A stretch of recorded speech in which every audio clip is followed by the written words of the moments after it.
Hello everyone and welcome back to Radiant Moon Tarot. My name is Victoria. Today we are talking about the lunar eclipse in the sign of Pisces occurring on the 17th or perhaps the 18th of September 2024, depending on where you live. We're going to look at the energy around this eclipse, and we're also going to pull some cards for your signs. So make sure you do watch your sun, moon, and rising signs for the big picture. And if you find that you enjoy this content, and if you enjoy my channel, please hit the like button on this video. It does help it get seen, so I thank you in advance. And of course, if you subscribe, then you will see my content going forward without having to look for it too hard. So this particular lunar eclipse, it's a super moon, it's a full moon, and this is in the sign of Pisces at 25 degrees. So this eclipses in general do bring about an astrological wild card, bringing in fated events. And full moon eclipse can bring about endings. We're closing out a chapter, we're opening up a new one. And this is the first eclipse in the Pisces-Virgo axis. So we're going to see this play out over the next couple of years. There will be a couple other different eclipses in other signs in between, but this one is significant. Pisces is endings, right? Pisces is the 12th house energy. Pisces also can be a little bit chaotic, ruled by Neptune. Pisces, highly spiritual, very intuitive energy, very creative, very not so much passionate necessarily, but creative, right? Very, it's like we really do want to tap into our emotions when Pisces is at play. Virgo, on the other hand, is very ordered, very practical, very down to earth, wants to create order, Virgo, out of chaos, Pisces. So this can be a time when we really do need to look at the balance in our lives, the balance between our physical world, Virgo, the things we do day to day, Virgo, and our dream state, our spiritual selves, our emotional body, our relationships, right, with ourselves, with other people, with the world around us, right? And that's Pisces energy coming in there. So how do we find the balance? That's what we're going to be tasked with over the next couple of years. But this can bring about full moons in general are about a completion of a cycle, and eclipses, we're eclipsing something out of our lives in order to eclipse something in, right? We're cleaning the path and we're making the way forward. So eclipses are very important as far as astrology goes, because they do bring change. And it quite often is really kind of getting things out in the open and dealing with things that have been kind of stagnant for quite some time, right? And, there's always something in our lives where we know we're stuck, or we know we're in a situation that's really not allowing us growth or the happiness that we want. And so something's got to shift. So some people will be having major spiritual shifts at this time. Some of you will be having major epiphanies at this time. It's like, whoa, I didn't see that before. Holy moly. Eclipses can also bring things out of the darkness into the light. We do also have, at this time of this eclipse, we have Uranus retrograde in the sign of Taurus. So this can bring about shakeups in our financial situation, in how we find our resources. This is also kind of breaking us free from old patterns and behaviors, right? So we can get a lot of surprises and some unpredictability with Uranus and Taurus, but it is a perfect time for us to cleanse and purge all toxicity for the rest of 2024. Pluto is also retrograde, has been for quite some time now, but it's just dipped back into the sign of Capricorn for the very last time in our lives. So with this energy, this is about reflecting on where we've been, what we've experienced, especially over the last, since about 2008 or so, and we're preparing for the new age, right? Some of you could get second chances, or maybe it's a major closing out of something here. So, with all of this stuff going on, it's really setting us up for freedom, to find a better way for tomorrow. So, some of you could have some big surprises coming in. Some of you are just finding that a door is opening in here as well. We do also have a conjunction with Saturn at the time of this eclipse. And of course, Saturn is very karmic in its energy. So there is a karmic element to this lunar eclipse. So Saturn is, of course, very much known as, the planet that teaches us something, right? And Saturn is, of course, the ruler of Capricorn. So this is where Pluto is right now, right? So big reflective energy. So you might find freedom from restriction at this time. Something could be really opening up for you. Saturn ultimately does not deny us anything, but Saturn does delay things to make sure that we're ready for the responsibility of something, right? And so it's usually very much to our benefit, even though it doesn't feel that way to us. So with this conjunction to Saturn, this could potentially be something very positive that is happening for you guys. So let's hope so. We can actually look back. Full moons, of course, we do reflect, and eclipses is where we do kind of look back a little bit. And there are retrogrades going on. Two of the slowest moving, very outer planets, Uranus and Pluto, are both retrograde, right? So it's a big time of reflection and lots of changes going on. But if we look back to the last two lunar eclipses in Pisces that occurred around this degree that we're having it at this year. There's been other eclipses in between, but we're talking about these two specifically. They both happened at 24 degrees Pisces. This one is at 25, so very similar. One was September 16th, 2016. So look back to the last few months of 2016, what was going on. The one before that was 1997, also September 16th, and also at 24 degrees. So again, look back to that. When I look back, I know exactly what was going on, right? One of them was in 1997 was a big career change for me. It was great. 2016, everything blew up, right? September, October 2016, career, relationships, you name it. And man, oh man, was that some karmic cycle energy that was there. So very disruptive, but it was also by my own hand for part of it. So, but it freed me up for the future. Challenging to deal with, yes. Painful, yes. But ultimately very rewarding. So if you look back to those two dates, then this could give you a clue as to what was going on. So having said all of that, for some things, we're in the hands of fate. And for some things, you may be pulling the rug out of something or welcoming something brand new into your life. So if you are watching this full video, check out all of your timestamps down below. And if you are watching just the individual videos, because I did break them up for this time, then we'll get right into your cards right now. But have a great eclipse, and I'll see you guys next time. So for you here, Cancer, you may be inclined to expand your higher mind at this time. This eclipse is really highlighting your 9th house of spirituality, religion, belief systems, your big ideas. This is highlighting learning. Maybe you're considering going back to school for something, whether it's for something practical that you can use in your everyday life to further your career, for example, or maybe it's something that you want to learn in regards to belief systems. So you could be opening up for some new information at this time. You may also be finding that your belief systems have changed. And you are maybe trying to figure out how to blend the old with the new, because there's it works differently for a lot of different people, right? We're not all written on the same blank slate. And if there are certain things that you've been brought up believing, right, like organized religion and things like that, but now you've kind of opened up to a slightly different point of view. You might be trying to figure out, how can I blend the old with the new? And can I blend the old with the new? You're asking the big questions.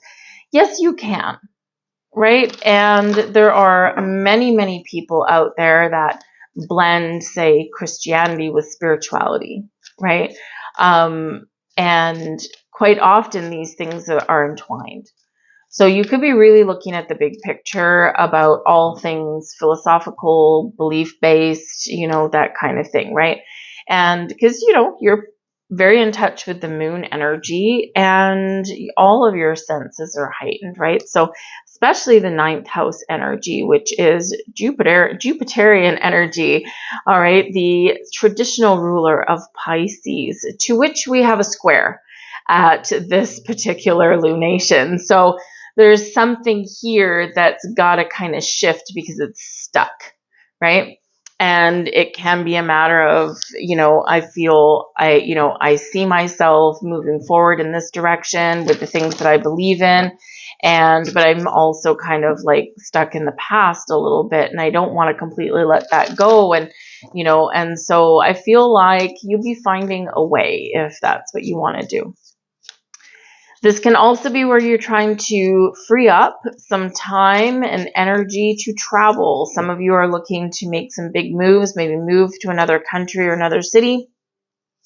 Others of you, part of expanding your mind is by traveling and experiencing other cultures, experiencing other points of view, mindsets, right? And so the travel, long distance travel with the ninth house can be in the cards for you guys, and you could be opening the door to an opportunity. But you could have a major epiphany at this lunation, mainly because this is like big ideas, the aha moment, seeing how the pieces fit together. So if there's something that you've previously been confused about, this is where you might get a little bit of clarity. We have here exuberance, wonderful energy, Parisian energy there. We've got the roaring 20s in Paris, quite the fun little times. So this is a very exciting kind of energy for you. And I mean, unless you already live in France, live in Paris, this can be, yes, maybe this is where you want to go. But this can also just really highlight that travel aspect. And this is all about having fun. All right. The ninth house, while on one level it seems very serious in the energy that it carries forward and highlights, but it's also fun. It's Jupiter, it's Sagittarian energy, it's freedom seeking, it's fun loving. We have a sense of adventure. We have a sense of the world as a big open expanse, right? We want to go explore it. And this energy, this exuberance energy says it's time for fun. It's time to be a little bit exuberant and extravagant. Just like the flapper girls in the roaring 20s, right? We're stuck in Victorian times, right? Stoic and stodgy. But then we open up to this wild and free energy. So you're being encouraged to be wild and free, whether it's in your belief systems, whether it's in the things you do, the things you learn, or where you want to travel, right? Be a little bit fun-loving and exuberant. We also have the flower moon energy with blossoming. So this is you blossoming for one, right? Something is also blossoming in your life. And when something blossoms, something comes to fruition. We have some abundance. We have opportunities. We got doors opening up for us. This is something coming to life and really growing in the most positive way. So this is a beautiful energy that is coming in here for you. Now, funnily enough, the blossoming message here is also card number 33. And 33 is a master number known as the master teacher number, teaching and learning. And where is this eclipse for you? Your ninth house of your higher mind, of education, of learning, of beliefs. So again, something is opening up here for you. You're seeing things from a different perspective. You're seeing things in a different way. And the exuberance card is number 12, relates back to the hanged man energy. And what do we do when we turn things around? We surrender, we let go, we step into the flow, we get enlightenment, but we also see the big picture, see things from a different perspective. We see the possibilities rather than the restrictions. So there's something really shifting here for you in the most positive of ways. Probably after a time of stagnation or a pause, right? So if you've been waiting for something or you've been feeling that nothing's been happening, there's been a reason for that.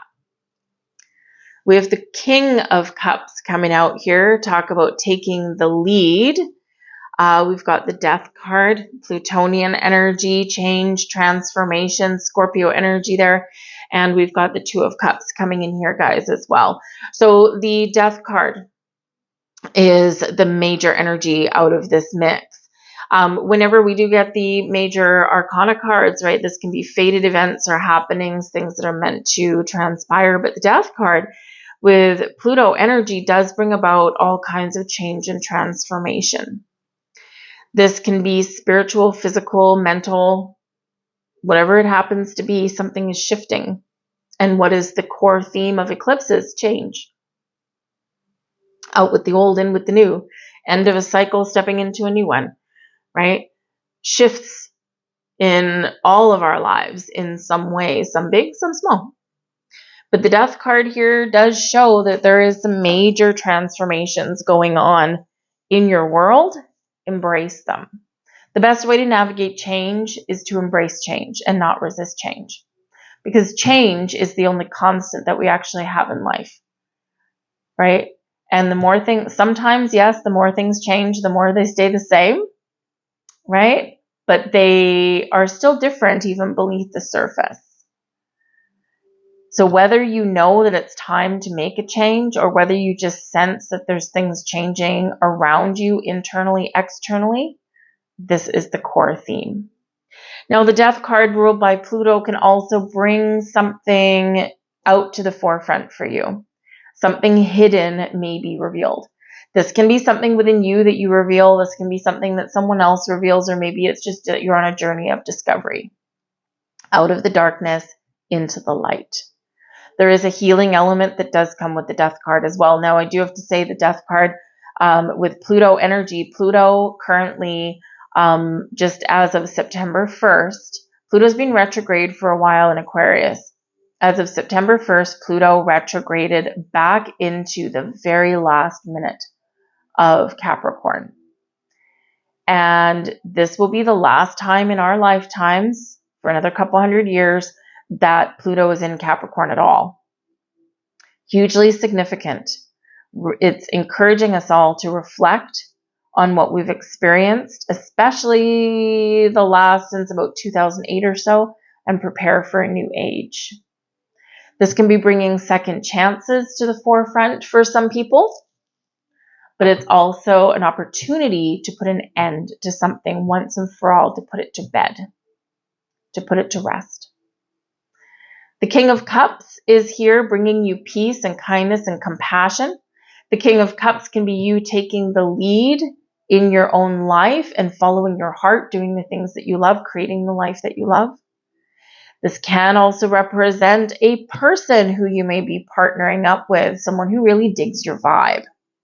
It's going to be a fellow water sign or just someone with a very kind, creative, compassionate, and perhaps spiritual heart. Because we do have the Two of Cups here. It's going to be about making decisions, finding balance in your life, harmonious aspects in your life here. It's like, I just want peace. I just want balance and harmony. And this is what's highlighting for you here as well.